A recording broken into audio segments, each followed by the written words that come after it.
အားလုံးပဲမင်္ဂလာပါကျွန်တော်ဒီနေ့မှာတော့ Microsoft Windows ကို Division ဘယ်လိုလုပ်မလဲဆိုတာလေးကိုပြပြပေးသွားပါမယ်။အရင်ဆုံးကျွန်တော်တို့ Windows ကို Division မလုပ်ခင်မှာ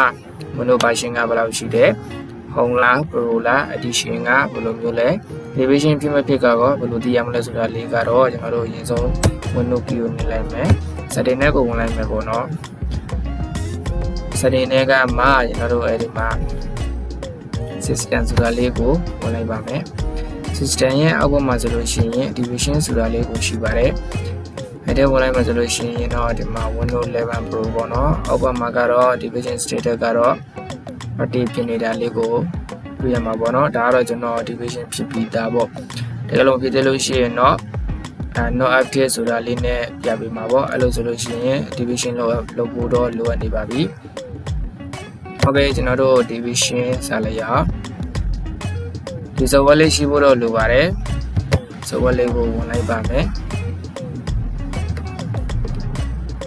ဒီ software လေးကကျွန်တော်ကအခု Windows ကို digital license permanent division ဖြစ်တဲ့အတွက် internet လေးရှိဖို့တော့လိုပါတယ်သူက offline တော့မရဘူးပေါ့နော် offline division တွေကြတော့သူက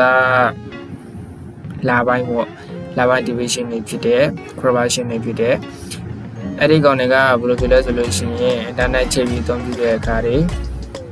အဲ့တော့ကြတဲ့အခါမျိုးတွေမှာ division fail တော့တပါတယ်အဲ့တော့တစ်ခေါက်ပြန်ပြီးတော့ division ပြန်လုပ်ပေးရတာပေါ့ဗျာအခုနေလလေးကတော့ internet ချိန်ပြီးတော့ division လုပ်မယ် okay ကျွန်တော်အခု Windows တစ်ခုတည်းကိုပဲ division လုပ်မှဖြစ်တဲ့အတွက် keyboard ကနေ number 1ကိုနှိပ်လိုက်ပါမယ် division စလုပ်နေပါပြီ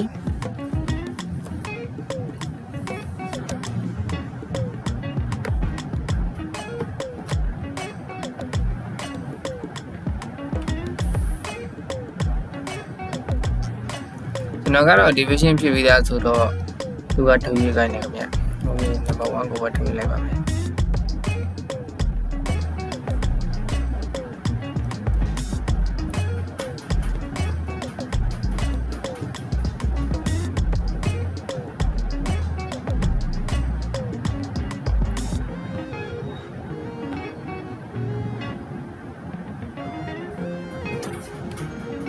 โอเคဒါဆိုလို့ရှိရင်တော့ကျွန်တော် Windows ကတော့ activate လုပ်ပြီးသွားပါပြီ Windows 11 Pro ကိုမှ permanently activate တက်အဲ့ဒါကိုမှ digital license နဲ့ keyboard ကနေကျန်နေလိုက်မယ်ဒါဆိုလို့ရှိရင်ကျွန်တော် Windows ကို division ပြန်ပြင်တက်ကြည့်မယ် Windows တွေကနေပြီးတော့ setting ကိုသွားပါမယ်